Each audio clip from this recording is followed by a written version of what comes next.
Cantant, compositora, model i també actriu. És Sophie Auster, filla de Paul Auster i de Siri Husband, dos dels més reputats escriptors nord-americans dels últims anys. Sophie és una jove promesa que, malgrat la seva joventut, només té 21 anys, demostra que no li fa por res.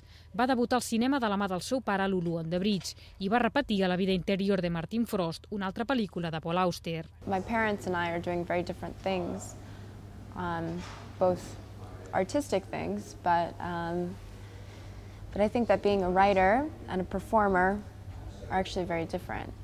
So I'm just trying to do the best I can and do what I want to do. And I feel very supported by my parents. So no, I'm not too worried about living up to some great expectation. Sophie té ganes de devorar la pantalla amb els seus ulls d'era felí heretats del pare i els trets de bellesa nòrdica robats a la seva mare.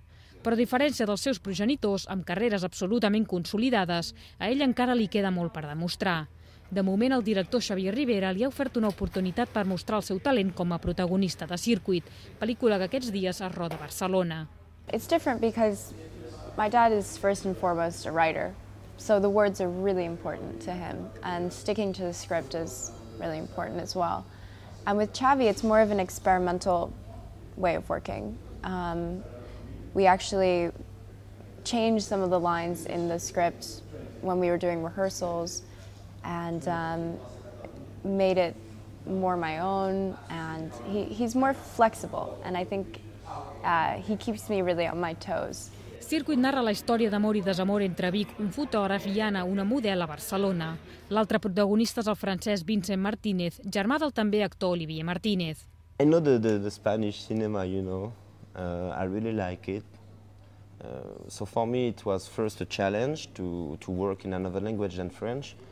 And secondly, yes, you know, it was an opportunity to come here in Spain, work with a Spanish director. Òscar Jaenada, Leticia Dolera i Michelle Jenner completen el repartiment d'aquesta pel·lícula que acabarà de rodar-se el proper 18 d'agost.